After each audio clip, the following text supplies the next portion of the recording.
Attention les enfants, voyez.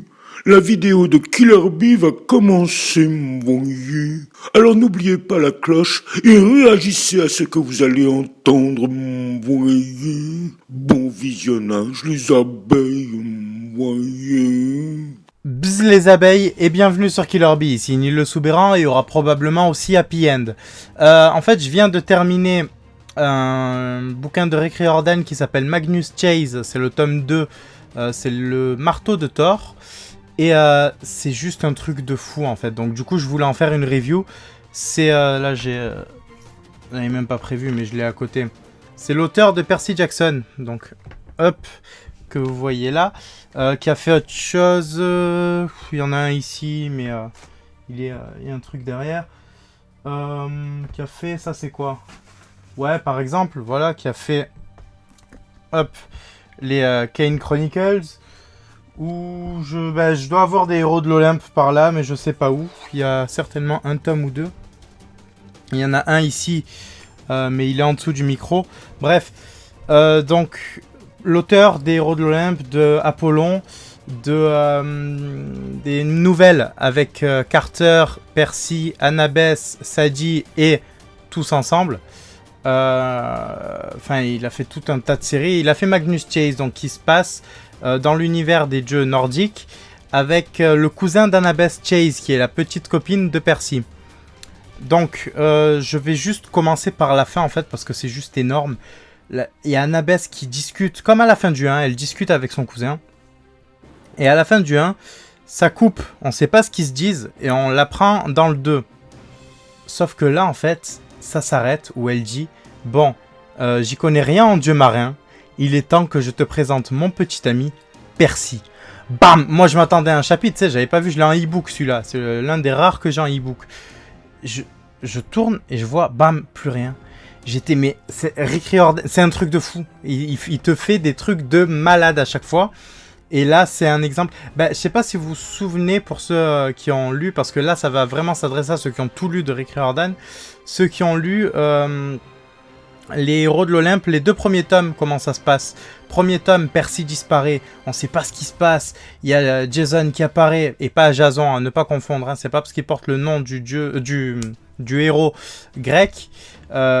Enfin argonaute, ouais, grec, qu'il est forcément, ça a forcément la même prononciation, parce que Jason, comme le Jason, le Ranger rouge, est un nom aussi américain, et comme on sait que ça se passe là-bas, ça se prononce Jason.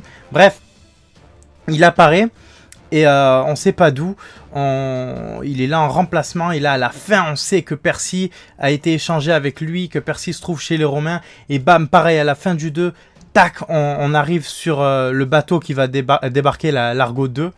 Et là, c'est le même délire, un truc de fou. Je me languis la sortie de... Je sais même pas si je dois me languir la sortie du dernier, donc du prochain qui sera le dernier de la trilogie, ou si je dois plutôt attendre la sortie de Apollon, parce qu'il y aura Annabeth forcément dans Apollon.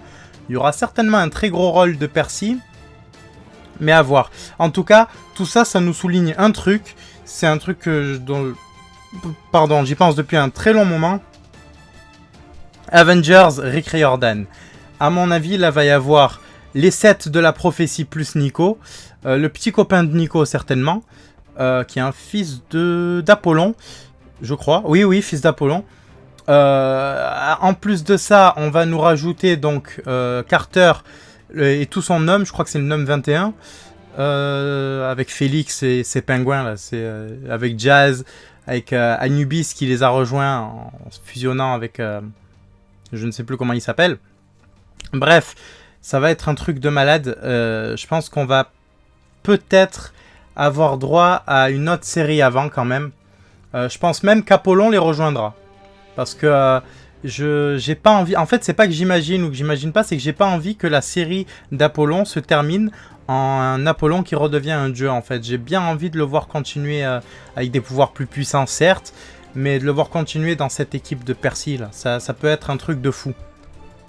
Bref, prochain point, les méchants de cette espèce de Avengers, là, ça pourrait être un truc avec 7 nez qui s'associe aux Nordiques, parce que j'y reviendrai, mais je ne vois pas le Ragnarok se passer dans le prochain tome. Hein. Je vois vraiment, comme je l'ai ici, exactement comme dans l'ombre du serpent.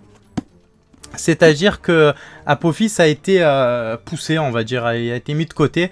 Là, il va se passer la même chose pour Loki et les autres. Ils vont se faire mettre de côté et du coup, il va pas se passer le Ragnarok. Je pense qu'on aura, il y a peut-être eu un foreshadowing déjà en fait, avec la boule de neige, vous savez, qui piège Setne quand Percy et Nekhbet fusionnent. Il y a Carter, Percy, Sadie et Annabeth qui s'allient pour défoncer la gueule de Setne. Et à la fin, ils se retrouvent dans une boule de neige en fait. Ça y est, les boules où tu... Ouais, bon, c'est un geste chelou.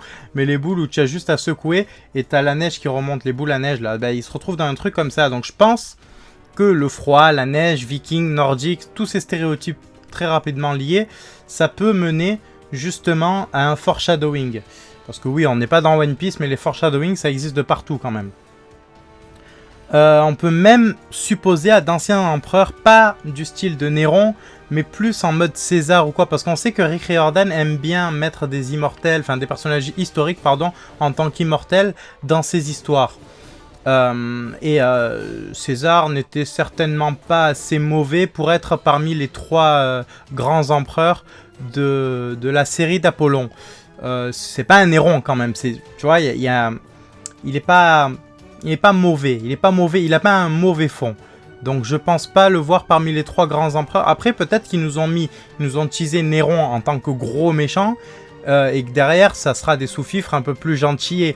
Mais pour tout ce qu'ils ont fait depuis le début de la série, je les vois très mal devenir plus ou moins gentils. Donc je ne vois pas César parmi eux. Peut-être son fils, à voir. Bon, en tout cas, comme je vous le disais, je vois bien Loki avoir une scène à la Apophis, vraiment en mode, allez, on arrête le Ragnarok, il va se passer 2-3 trucs. La dernière rune va avoir un rôle très important à jouer, la rune de Hearthstone. Hearthstone, il a deux jeux de runes, pardon, parce qu'il y en a un qui vient de lui être offert par Sif. Il a 2 jeux de runes incomplets. Il lui manque la rune de l'héritage qui est posée sur la tombe de son frère. Enfin, sur le puits qui fait plus ou moins office de tombe à son frère. Donc du coup, il va devoir arriver à compléter son jeu. C'est pas le seul élément, hein, je dis pas ça. Bien évidemment, on va avoir des trucs de fou. Hein, ne serait-ce que... je sais plus comment il s'appelle. Non, comment elle s'appelle, pardon. La femme de Loki, elle aussi, elle a un très gros rôle à jouer. Je pense que Randolph va jouer un très gros rôle aussi. À la Ethan Nakamura. Je le vois bien à la Ethan Nakamura ou... je sais plus comment s'appelle ce con là. Le fils d'Apollon, justement, dans les héros de l'Olympe. Non, pas Brutus. Ouais, il a un nom d'empereur aussi. Octave. Je le vois bien lui aussi, je vois bien Randolph dans un rôle comme ça, plus Ethan Nakamura pour moi, mais quand même je le vois bien se rattraper, au moment où il comprendrait qu'il ne pourrait plus revoir sa famille dans les conditions qu'il imaginait, même si elle, à mon avis, a la capacité de lui faire voir, mais il y a un truc, et puis même, je vois pas une implication directe de Percy dans cette histoire, par exemple. Tu vois, ils ont assez de choses à faire avec les empereurs chez Apollon pour venir se mêler de ça. Il va intervenir de loin, mais on ne le verra pas. Donc du coup, je parle de ça pour bien sûr, pour permettre à Magnus et aux autres d'entrer dans le monde... je sais plus lequel des 9 mondes où est amarré le bateau qui est fait à base d'ongles humains. À voir. Ensuite... je coupe très rapidement pour soumettre une petite idée en fait. Comme on a déjà eu un Chase qui faisait partie du coup de la mythologie grecque et un autre de la mythologie nordique, pourquoi pas un Maclean en fait, parce qu'on sait que Piper et son père ont des origines Cherokee. Donc moi je verrais bien un melting pot en fait de tout ce qui est indien. Donc quand je dis indien, ça mélange énormément de cultures. Hein. Je prends même en compte les Olmecs, les Incas et les Aztèques, tu vois. Il y a un très gros truc. Je vois bien un univers basé sur ça par Rick Riordan. Donc ça pourrait être pas mal. Et je verrais bien un Maclean, justement, comme on a eu un Chase, un cousin de Piper ou un truc comme ça, qui serait lié à son grand-père, dont on a entendu énormément d'histoires, bien évidemment. Mais j'ai envie de voir un truc comme ça. J'ai envie de voir Kukulkan et Quetzalcoatl sous ces deux formes, en fait. Sous la forme Kukulkan chez certains et Quetzalcoatl, comme on a eu pour les Grecs et les Romains, en fait. Quand on a Mars et Arès qui se disputent dans la tête de Franck et qui d'un coup, boum. Ben d'ailleurs, Franck, lui aussi, je vois bien un truc à la mythologie chinoise. Ça pourrait être pas mal avec l'un de ses cousins. On sait que toute sa famille a une longue histoire avec les dieux des différentes religions qu'ils ont pu côtoyer. Civilisation, enfin, appelez ça comme vous voulez. Donc je verrai, il y a un gros background derrière ces deux persos qui sont Piper et Frank sur les autres mythologies. Pareil pour Hazel, sa mère était vaudouiste, donc pourquoi pas intégrer un baron samedi, tu vois? Ça pourrait être pas mal. Il pourrait y avoir un truc vraiment complet sur cet univers. Et je sais que Rick Riordan adore ça. Je sais aussi qu'il y a très peu de zones d'ombre qu'il laisse, puisque à un moment, il était ultra actif sur Twitter. Je sais plus si c'est le cas. Mais du coup, il répondait beaucoup à des questions laissées en suspens. Mais je me permets quand même de théoriser un peu. Qu'est-ce que je peux dire? Je peux dire mes coups de cœur, tiens. Enfin, mon coup de cœur, on va se concentrer sur ce perso. Alex Fierro, qui est à la fois un homme et une femme, qui est un argueur, je crois qu'on dit argueur, et qui est transgenre. Mais c'est important de le souligner parce que c'est un transgenre, fils ou fille de Loki. Donc du coup, Loki qui peut changer de sexe comme il veut. Il se passe à peu près la même chose pour Alex. Mais c'est pour moi impossible de définir s'il est né ou elle est née en tant qu'homme ou femme. Même si elle se définit plus comme étant une femme, il y a des moments où elle est homme. Et son sexe change d'un moment à l'autre sans qu'elle ait un quelconque contrôle dessus. C'est très intéressant de voir... Rick Riordan aime bien mélanger des gens de tout horizon. Il a mis Nico, il en a fait un gay. Parce qu'au début... Non, dès le début, hein, il était amoureux de Percy, si je me souviens bien. J'avais confondu avec Annabeth à un moment parce qu'il rougit devant elle dans les labyrinthes de Minos, je crois. Enfin, de Minos, avec Minos. Mais non, au début, il était jaloux d'elle, je crois. En tout cas, bon, bref, très rapidement, il est tombé amoureux de Percy. Là, il a un mec maintenant, désolé, je me souviens plus de son nom. On n'a pas vu de lesbienne, je crois encore. Mais il y a de tout horizon, que ce soit culturel, sexuel, il y a de tout chez Rick Riordan. Et je pense qu'il va devoir se concentrer là-dessus. Et c'est une excellente idée qu'il a eue de mettre un transgenre en tant qu'enfant de Loki. Justement pour cette capacité de Loki. Ça reste très... La question que je me pose encore, c'est... Enfin, c'est compliqué à définir en fait. Alex, enfant de Loki et transgenre en même temps, c'est très compliqué à définir. Très compliqué. Qu'est-ce que je voulais dire? Oui, Alex d'ailleurs est devenu SDF exactement en même temps que Magnus. Donc Magnus qui est devenu SDF après l'incendie. Un peu comme... comment il s'appelle lui? Léo Valdez, je crois que c'est. Team Léo à 100% contre Narcisse. Team Léo. Bref, comme Léo, en fait, il a fui après un incendie qui a tué sa mère. Un incendie criminel.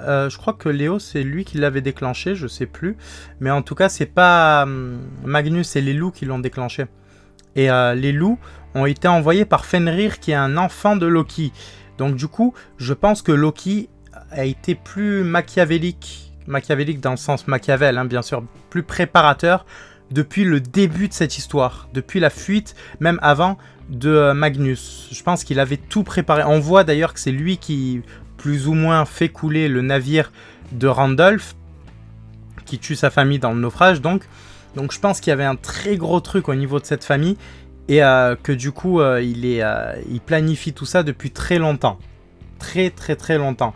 On peut s'imaginer des alliés secrets... c'est Sigyn, je crois qu'elle s'appelle. Sigyn, ouais. Des alliés secrets en Sigyn, en Sif, en celui qui est sourd-muet, le dieu sourd-muet. Les trois, là, ils peuvent vraiment envoyer un truc de malade en étant les alliés directs de Magnus. Je sais que c'est peu faisable, dans le monde de Rick Riordan parce qu'il aime bien mettre une barrière entre les dieux et les humains, comme quoi il peut y avoir des collaborations que sous certaines conditions, comme avec les géants. Mais ça serait énorme, ça serait vraiment énorme. Je sais que, bon, Thor, on connaît Thor, hein, on sait comment il est, ça va être compliqué, mais je sais que le père de Magnus, donc Monsieur Frey, lui, pourrait avoir un rôle intéressant. Après, je voulais dire quoi? Ben, c'est noté là. Oui, Jormungand, Fenrir et Hel pourraient revenir. Tout simplement parce que Jormungand nous a été teasé comme comment dire. En gros, il devait intervenir au moment du Ragnarok et c'est à peu près ce qui est en train de se passer. Donc le teasing est passé. Hel apparaît à la fin du 1 pour menacer Magnus. Et Fenrir, en fait, le truc, c'est que ça pourrait être bizarre de le faire intervenir sans Surt derrière. Et donc sans intervention de Jack. Je vois très mal Jack s'allier à Surt, en fait. Maintenant qu'il y a un lien entre Magnus et lui. Ça pourrait être bizarre, parce qu'il y a un vrai lien. Hein. En plus, il a honte de ne pas avoir pu vraiment faire la différence dans la bataille dans la forteresse du géant, là. Trimrir, je sais pas quoi là, bref. Et du coup, je pense qu'il va devoir se rattraper. Enfin, il ne doit pas se rattraper, mais pour lui, dans sa tête, il va vouloir se rattraper. Dans sa tête, enfin, dans sa lame, ou j'en sais rien. Mais vous avez compris. On a aussi l'intervention de Utgard Loki. J'allais dire Utgard Luffy, tu vois, tellement que One Piece, c'est... Mais ouais, non, Utgard Loki en veut, à mon avis, à la team Magnus en fait, parce qu'ils n'ont pas été capables d'arrêter Loki. Il les a aidés et au final ils ont fait de la merde. Donc à mon avis, je le vois mal réagir de façon aussi cordiale. Cordiale, c'est un grand mot, mais aussi sympathique que jusqu'à maintenant. Même si sympathique, c'est un grand mot aussi, parce qu'il a quand même essayé de les... Enfin, pas essayé de les buter, mais plus ou moins quand même. Bref. Ça reste un géant de Jotunheim. Oh, je sais plus comment on dit. Jotunheim, pardon. Jotunheim, donc du coup, ça peut être... je sais pas, je le vois mal agir. Je le vois comme Seth au début. Seth dans la pyramide rouge. Donc je le vois mal vraiment prendre le parti de Magnus. Je vois même plutôt au contraire essayer de le buter. Je vois même vengeur en fait. Vraiment. Il doit être vraiment énervé. Je verrais bien aussi... Qu'est-ce que je verrais bien? Une intervention de Frigg et de Tyr, parce qu'on les a pas encore vus. Et Tyr a un rôle primordial vis-à-vis de Fenrir, parce que bon, il doit se venger. Dans le Ragnarok, c'est lui qui le bute. Et Frigg, bah, c'est quand même la femme de Odin. Pourquoi on l'a pas encore vu? Déjà que ce mec en PowerPoint, on l'a vu une fois très rapidement. Et bon, à part leur accorder certains droits, il n'a pas vraiment servi à grand chose. Non, il a accordé certains droits, mais il a accordé des études à certains d'entre eux aussi. Notamment, je crois que qu'il a appris à Hearthstone à mieux se servir de ses runes.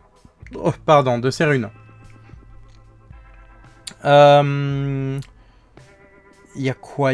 Oui, Ragnar Lothbrok, Eric le Rouge, Fafnir, Siegfried.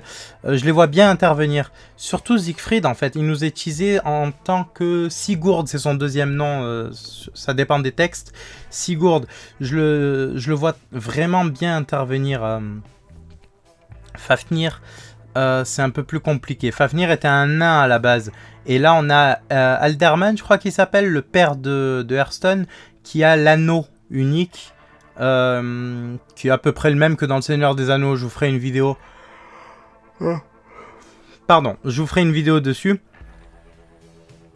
Je vous ferai une vidéo dessus, mais pas tout de suite. Bref, donc je le vois mal se changer en dragon comme Fafnir, et comme le père de Fafnir était capable aussi de changer de forme. C'est d'ailleurs le mythe, je reviendrai dessus, mais c'est le mythe c'est le départ du mythe. Le départ du mythe. Avec Loki, Odin et je ne sais plus qui sont avec eux aussi. Bref. Donc du coup, je le vois mal changer en dragon, mais en même temps, il a déjà une apparence bestiale quand on le quitte. Donc, il pourrait y avoir quelque chose à ce niveau-là aussi. Je le vois... En fait, ça se voit qu'il est attaché à son fils sur certains trucs. Parce que même si le message, par exemple, est en tout petit, où il y a marqué « On a retrouvé Hearthstone », on voit qu'il a appris le langage des signes. Déjà. Et je pense pas que ce soit anodin. Je pense que Rick Riordan a voulu souligner un truc à ce niveau-là. Même si Magnus ne le voit pas devenir gentil un jour, je pense qu'il y a... Je le verrai pas gentil non plus, hein. Mais attentionné envers son fils.